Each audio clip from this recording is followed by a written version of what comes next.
Alhamdulillah, segala puji hanya milik Allah, karena dengan kasih sayang dan rahmatnya lah hari ini kita masih bisa berkumpul di ruang majelis guru dalam rangka diseminasi modul 1.4 budaya positif oleh CGP Angkatan 9 SMA Negeri 3 Merangin. Dilanjutkan dengan menyanyikan lagu Indonesia Raya yang akan dipandu oleh Ibu Ida. Kepada Ibu Ida, persilakan. Indonesia Raya, merdeka, merdeka, padamu negeriku yang kucinta. Indonesia Raya, merdeka, merdeka, hiduplah Indonesia Raya. Warahmatullahi wabarakatuh. Selamat pagi kepada kita semua. Pertama-tama memanjatkan puji dan syukur kita kepada Allah SWT yang mana atas ridho dan hidayahnya kita pada pagi hari ini masih diberikan kesehatan dan kesempatan sehingga kita dapat berkumpul di ruang majelis guru ini dalam rangka kegiatan diseminasi oleh CGP SMA Merangin. Untuk yang pertama, ini menyita perhatian daripada kita semua bahwa kemarin Pak Kurikulum sudah mengundang Bapak Ibu Guru dan TU untuk mengikuti kegiatan diseminasi CGP terkait dengan diseminasi modul 1.4 budaya positif sekolah. Harapannya adalah untuk perbaikan. Salah satunya adalah budaya positif, budaya yang baik. Budaya positif di sekolah kita ini sudah banyak sekali yang kita lakukan. Tinggal konsistensi dalam pelaksanaan saja yang mungkin belum kita konsisten. Terima kasih kepada Bapak Kepala Sekolah yang sudah memberikan penguatan dan dukungan kepada kita semua. Acara selanjutnya doa yang akan disampaikan oleh Bapak Farul. Kepada Bapak Farul kami persilakan. Terima kasih. Ya Rabbana ta'udhu min sultanikum wa sallallahu ala sayyidina Muhammad wa ala sayyidina Muhammad. Rabbana atina fid dunya hasanah wa fil akhirati hasanah wa qina adzaban nar. Alhamdulillahi rabbil alamin. Assalamualaikum warahmatullahi wabarakatuh. Untuk yang pertama, materi disiplin positif dan keyakinan kelas akan disampaikan oleh Ibu Aridayanti MSI yang insya Allah akan memotivasi dan memberikan inspirasi kepada sekolah kita ini untuk menjadikan sekolah kita yang sesuai dengan harapan pendidikan nasional, yaitu menjadikan murid sebagai profil pelajar Pancasila. Pertama kali marilah kita panjatkan puji syukur kehadirat Allah Subhanahu wa taala yang telah memberikan rahmat dan hidayahnya serta kesempatan kepada kita untuk bisa hadir dalam acara pengimbasan modul 1.4 budaya positif calon guru penggerak di SMA 3 Merangin ini dalam keadaan sehat walafiat, tidak ada kekurangan suatu apapun. Selawat beserta salam senantiasa kita sanjungkan keharibaan beliau Nabi besar Muhammad Sallallahu Alaihi Wasallam. Semoga kita semua nanti mendapatkan syafaatnya di yaumil akhir kelak. Amin amin ya rabbal alamin. Pertama sekali saya berdiri di sini dan akan menyampaikan nanti dua budaya positif, yaitu mengenai disiplin positif dan pembuatan keyakinan kelas. Sebelumnya saya memohon maaf terlebih dahulu kepada Bapak Ibu guru hebat sekalian. Berdirinya saya di sini nanti benar-benar saya hanya ingin memberi pengimbasan atau menyampaikan materi, kemudian sekaligus merupakan tuntutan dari kegiatan aksi nyata kami. Tidak ada sedikit pun maksud menggurui ya Bapak Ibu. Jadi mudah-mudahan kita bisa terinspirasi dan belajar bersama dari hal yang sudah kami sampaikan nanti. Baiklah, yang pertama akan saya sampaikan mengenai disiplin positif. Disiplin positif dan nilai kebajikan universal itu termasuk bagian dari budaya positif yang harus kita terapkan di sekolah, terutama SMA 3 Merangin ini. Budaya positif adalah keyakinan dan nilai yang disepakati, yang menjadi kebiasaan bersama dan akan dilakukan dalam waktu yang lama. Itu pengertian dari budaya positif. Nah, kita tahu ya, mungkin kalau guru-guru yang memang sudah pendidikannya di pendidikan keguruan itu sangat mengenal adalah bapak pendidikan kita, yaitu Bapak Ki Hajar Dewantara.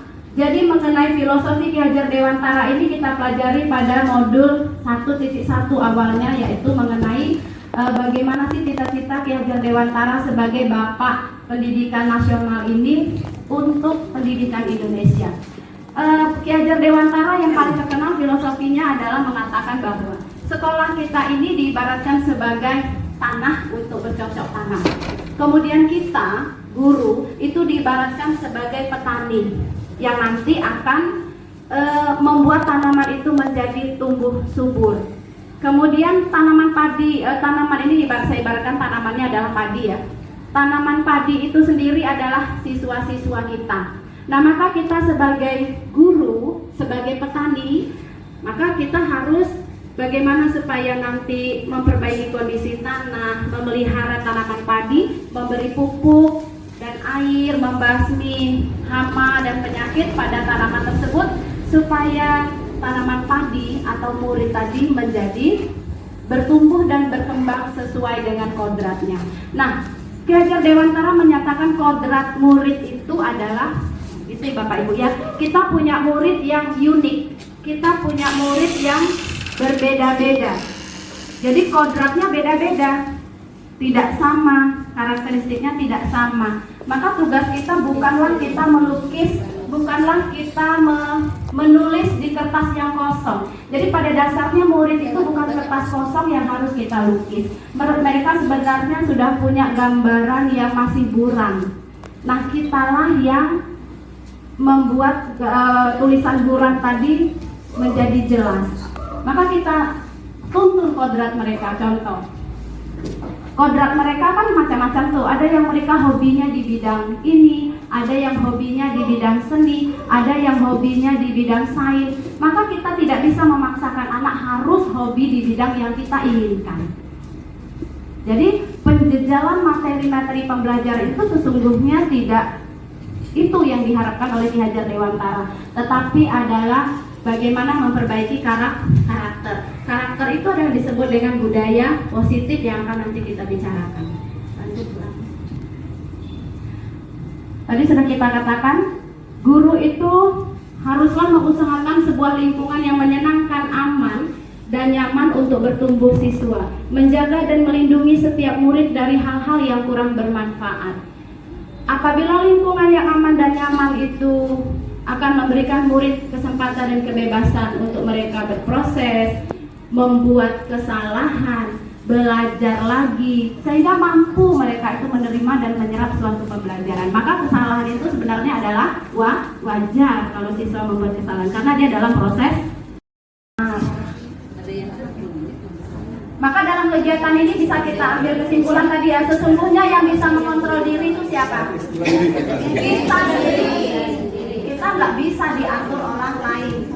Tidak semua orang mau diatur. Itu teori kontrolnya Bapak Ibu. Jadi harus kita pahami, tidak semua siswa itu mau diatur. Jadi mereka akan mempertahankan prinsip mereka. Nah ini teori kontrol menurut Dr. William Glasser yang mengenai tadi tuh kontrol tadi Bapak Ibu ya. Awas kepleset bahas. Soalan kepleset dan jadi teori kontrol menurut Dr. William Glasser itu ada beberapa ilusi. Jadi sebenarnya ilusi loh tadi Bapak Ibu ya. Ilusi tahu ya? Nah, cuma hayalan kita aja. Yang pertama, ilusi bahwa guru itu mengontrol murid. Kalau halusinasi macam mana Bu? Nah, Bapak Ibu, selama ini kan kita yang mengontrol murid ya. Kamu harus datang ini, kamu harus gini, segala macam kan. Sebenarnya itu ilusi Bapak Ibu, nggak ada ya. Karena siswa itu nggak mau. Sekarang pun kita suruh, nanti dia akan gitu lagi. Karena dia belum punya disiplin positif. Belum punya disiplin positif. Berarti itu hanya ilusi Bapak Ibu ya. Terus gini, semua penguatan positif itu efektif dan bermanfaat. Sering kan kita kasih penguatan kepada murid kita. Penguatan itu artinya nasihat Bapak Ibu. Misalnya mereka terlambat. Kenapa kamu terlambat? Gak boleh gitu deh. Kamu tuh kasihan dengan orang tua. Bayangkan kalau mereka sudah bla bla bla bla. Itu kita anggap efektif kan? Kita anggap efektif. Nanti dia tuh merasa bersalah sehingga nanti mereka bisa berubah. Bahwa sesungguhnya itu hanya ilusi Bapak Ibu. Ilusi, salah lagi kita. Itu tidak efektif gitu ya. Terus ada lagi, kita kritik, kita buat orang merasa bersalah tadi. Kamu itu seharusnya nggak seperti ini, harusnya kamu seperti ini, gini. Nah, itu juga tidak efektif untuk membuat mereka disiplin. Itu juga hanya ilusi. Kemudian yang paling banyak kita alami adalah kita merasa sebagai orang dewasa dan siswa kita adalah anak kecil. Kita menganggap bahwa orang dewasa tuh loh punya hak untuk memaksa. Benar nggak Bapak Ibu? Kita loh yang punya power. Kita bisa kok maksa anak kita, bisa. Padahal sesungguhnya itu hanya ilusi, nggak ada itu Bapak Ibu. Mereka tuh nggak bisa dipaksa. Maka kejadiannya ya seperti ini terus. Kalau tidak diawasi, tidak ada bergerak kan gitu. Karena motivasinya adalah ilusi. Tidak boleh merokok, tidak boleh mencontek, tidak membuang sampah sembarangan. Kata-kata tidak itu jadi kata tidak harus kita rubah menjadi kalimat positif Bapak Ibu ya. Tidak boleh ada kata tidak. Contoh, tidak boleh membuang sampah sembarangan. Maka bahasanya dibuat buanglah sampah pada tempatnya atau buanglah mantan pada tempatnya. Sudah kita rubah jadi kalimat positif belum Bu Rahma yang tadi? Yang ketiga, kalimat positif tadi kita jadikan kalimat kebajikan universal. Yang tadi itu contoh, membuang sampah pada tempatnya. Maka nilai kebajikannya apa Bapak Ibu? Disiplin. Jadi hanya satu kata aja keyakinannya tadi. Masuk ke disiplin. Terus apa lagi? Kata-kata peraturan. Apa Bu Rahma contohnya? Jangan kata tidak lagi ya. Tidak boleh mengintimidasi. Jangan pakai kata tidak Pak. Harus positif. Nah paling bagus Bapak Ibu, keyakinan kelas itu kalau bisa jangan bentuk kalimat tapi berbentuk gambar-gambar. Contoh, kalau kita di rumah sakit itu kan sudah ada gambar rokok dikasih. Misalnya kita ke perpustakaan, daripada orang membaca kalimat panjang-panjang itu peraturannya lebih baik dibuat dalam bentuk stiker misalnya, ya kan? Misalnya kalau dilarang ribut buat bibir yang gini kan, kayaknya itu lebih efektif Bapak Ibu daripada kata-kata, ya, nah seperti itu. Iya poster gitu kata-katanya. Karena waktu kita terbatas, nanti untuk pembuatan keyakinan kelas bisa nanti saya pandu Bapak Ibu kalau ingin membuat bagaimana caranya. Kita pakai sistemnya, pakai sticky note itu, pakai kertas-kertas yang ditempel-tempel akan lebih menarik buat anak-anak. Baiklah Bapak Ibu, mungkin itu saja yang sesi dari saya kembalikan kepada moderator. Terima kasih banyak atas perhatiannya. Wassalamualaikum warahmatullahi wabarakatuh.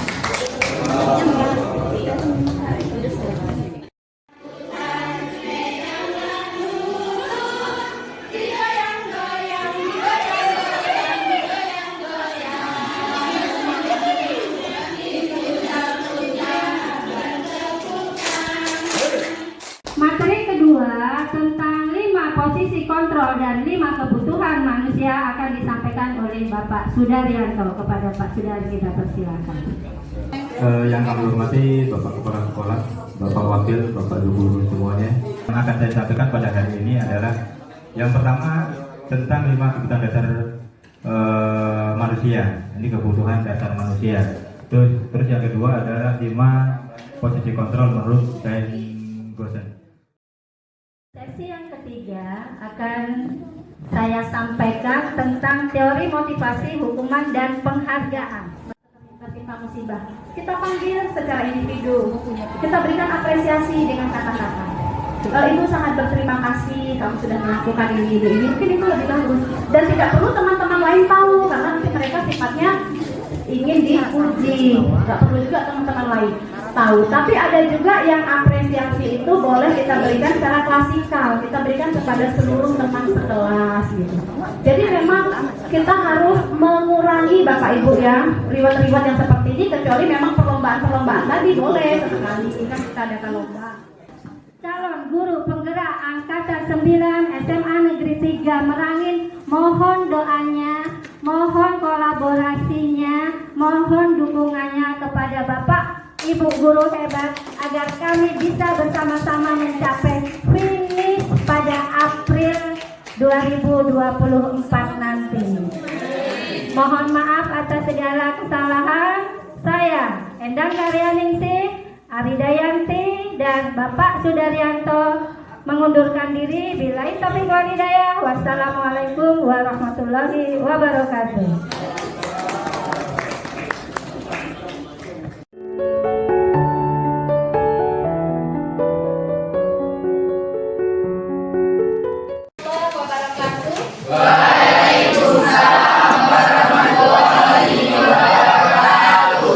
Selamat pagi anak-anak semua. Pagi, Bu. Bagaimana kabar kalian? Sehat? Alhamdulillah sehat. Baiklah, hari ini kita akan membuat yang namanya keyakinan kelas. Ya. Mulai dari mana, Bi? Hari ini kita akan membuat keyakinan kelas khususnya untuk kelas kalian yaitu 11.